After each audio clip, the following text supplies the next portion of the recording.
In this deeply personal and haunting tale, I share the story of a land my family once called home, a place that held our dreams, but harbored a darker history. From strange footsteps echoing through empty rooms to tragic family events and a lingering presence that still visits me today, this is more than just a ghost story. It's a journey through a haunted past that refuses to let go. My father, who always wanted me to tell this story, is at the heart of it. This channel is dedicated to him and to the memories we share of a land that shaped us in ways we'll never forget. Join me as I revisit the chilling events that still linger in my mind and explore the question, can past events linger in a place, shaping its energy, and leave an imprint on the present? I invite you to settle in as I take you back to the beginning, the haunted land that destroyed my family. In the early 1980s, my parents, Roger and Kathy, purchased a plot of land from a neighbor's farm in Newmarket, Ohio, envisioning a future filled with happiness and growth. My father had spent years dreaming of a place he could call his own, a place he could pass down to his children. They built a one-story brick ranch, typical of that era, and we moved in with high hopes. This land, with its expansive fields, felt like the beginning of a new chapter for our family, a place where we could settle and grow. But there was something else in the air, a weight that I couldn't quite understand. It wasn't long after we moved in that we started noticing strange things. Doors would creak open on their own, as if someone were silently making their way through the house. At night, I'd hear footsteps echoing down the empty hallways, footsteps that shouldn't have been there, and then the nightmares began. Night after night, I'd wake up to the sound of voices, whispers coming from somewhere in the dark. Sometimes I'd open my eyes and see a face pressed against my bedroom window. A face etched with anger, watching me. The fear was overwhelming, and many nights I found myself sleeping on the floor in my parents' room, seeking comfort from the unsettling presence that filled my own. A few years later, the neighbor who had sold us the land passed away, leaving his wife a widow. She had always thought of my father as family, almost like a son, and one day she offered to sell him the entire farm. The price was generous, and she wanted someone she trusted to care for the land. My father saw an opportunity, a chance to expand and make his dream a reality. To afford the purchase, my parents decided to sell our house and move into the old farmhouse around the corner, a place that had been on the property long before we arrived. This farmhouse was something of a mystery, a building that seemed almost like a jigsaw puzzle, pieced together over time. It had once been a one-room schoolhouse, relocated from a nearby crossroads, and the basement foundation had been built first, anchoring the house with a grand cherry staircase that led down to the basement. There, in that dim, cold space, was an antique grand piano, too large to ever be moved out, as if it were a permanent fixture of the house's history. The rest of the house was a strange mix of rooms and additions. There were two front doors. The first door led into a laundry room with a half bathroom. The room was covered in wood paneling. To the left of the laundry room was an attached garage, which led to a greenhouse with a working well. Through the greenhouse was another attached garage which was a workshop for woodworking. If you turned right in the laundry room, it would lead to a set of stairs leading up to a platform. This platform had a large opening that led to the basement, and then up another flight of stairs off the landing was the kitchen with the swinging doors. The house was made of wood and veneer, and it was heated by 2 old gas furnaces, filling the air with a warm but slightly eerie scent of aged wood. The farm itself was vast, stretching over 130 acres at the corner of Newmarket and Concord Road. It had everything you'd expect on a farm from a different era: a weathered white barn, a corn crib, and multiple outbuildings, including an outhouse that seemed to have been there forever. Looking back, that time on the farm felt both magical and strange.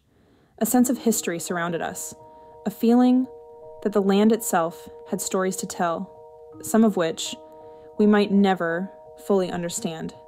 My father was at the center of it all, the heart of our family, pouring his hopes and dreams into every inch of soil.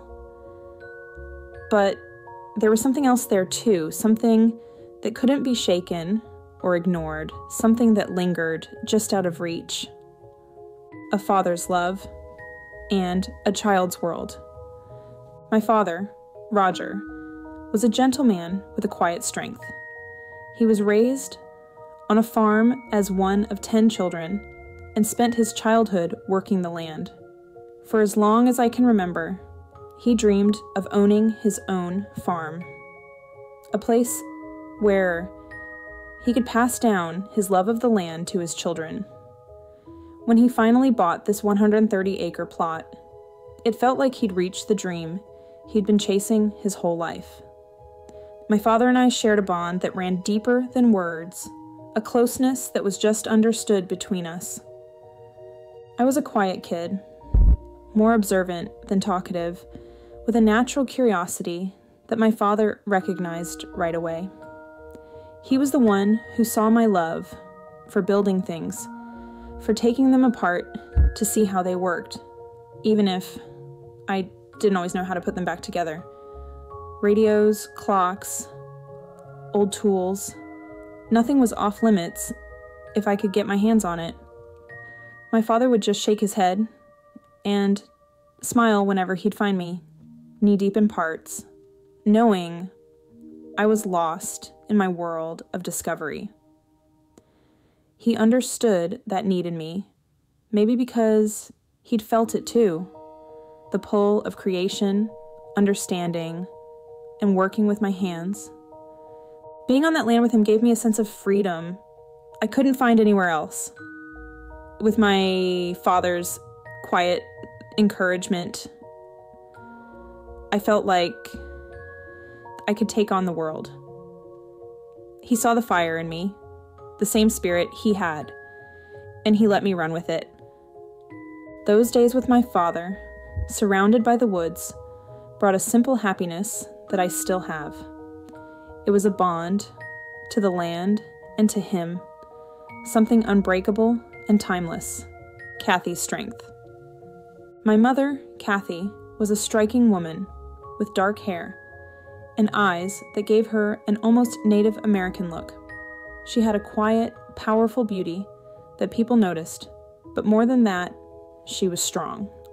Working long hours at the local factory, she'd lift heavy metal parts, her muscles taut from the physical labor. She was the disciplinarian, and she had a right hook that could put any of us in line. But she was also soft when we needed her to be. She and my father were opposites in many ways. My dad was reserved, while my mom was fiery and strong-willed. Their differences seemed to balance each other out, but as the years went by, the weight of the farm and the work it required started to wear them down. I'd sometimes catch my mother staring out the window, lost in thought. There was a burden in her eyes that I didn't fully understand back then, a sadness that seemed tied to her chosen life, a family unraveling. As time passed, the farm seemed to take on a life of its own, casting a shadow over our family. My parents started to argue more frequently, their voices carrying through the old walls. What began as small disagreements turned into bitter fights, the kind that left marks on everyone in the room. I'd lie in bed, listening to them, feeling helpless. Once a place of warmth, the farmhouse grew colder, as if the walls were absorbing the anger.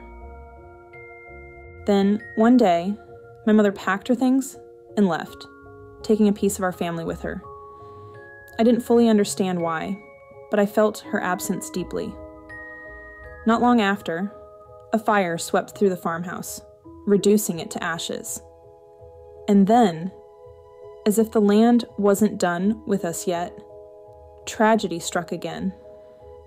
My father, the man who dreamed of this farm, was found dead under the old oak tree, the same tree that had stood watch over us since we arrived. A branch had fallen, crushing him as he worked the land he loved. The tragedy of the oak tree. I was only 14 when I had to pick out my father's coffin. It felt surreal, like I was watching someone else's life fall apart. My mother was a shadow of herself, her strength worn down by grief. My brother and I had been the ones to arrive at the farm after he died. I'll never forget seeing the backhoe with its bent gears next to the fallen tree and his John Deere hat lying on the ground, as if he'd just placed it there. My father was buried in the local cemetery near New Market. The farm was eventually sold to my cousin, who still works the land today, but it felt like a part of me was buried there too. The burden of memory. After losing my father, I became determined to break free from the past that haunted my family. I threw myself into my studies, setting goals that would take me far beyond New Market. I was the first in my family to graduate from college, earning a degree and building a career that would provide a good life for my own family. Yet, no matter how far I went, the memories clung to me, shadows that wouldn't let go. Every time I returned to New Market, I felt the weight of that land. It was a reminder that some parts of our lives stay with us, no matter how much we try to leave them behind. The haunting legacy. But it wasn't just memories that lingered. My father's presence never really left me. At first, it was a dark mass in the corner of my room, an unexplainable shape that filled me with fear. Then, when my son turned 3, he started speaking of visits from my father, describing details he couldn't possibly know. Now, my grandson, also 3, talks about my father, recounting how he died under the oak tree, and even naming his stuffed animal Roger. The following video of my grandson talking about my father, a moment that chills me every time I watch it. Roger was working in the tractor and he was doing a wild work. And then what happened? What happened next? He was working. He was throwing the tractor, and he was in the round biller, and now he went up to buy. And what happened to him? He died.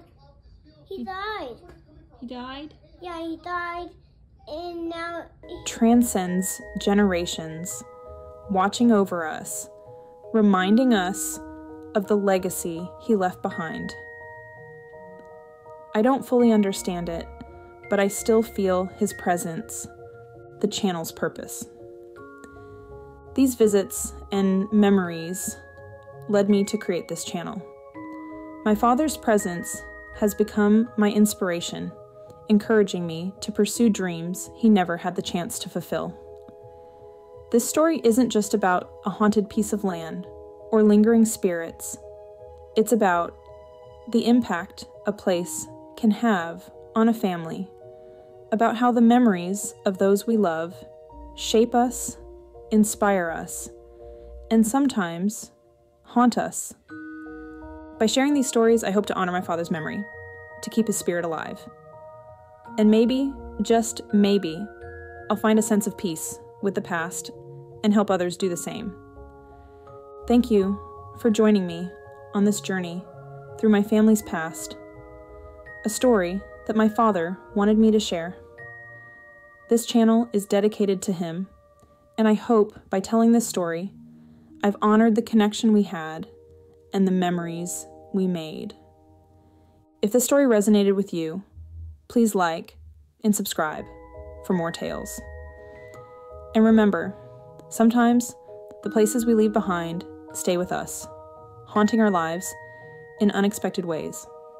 Until next time, stay safe and keep wondering about the mysteries in your own world.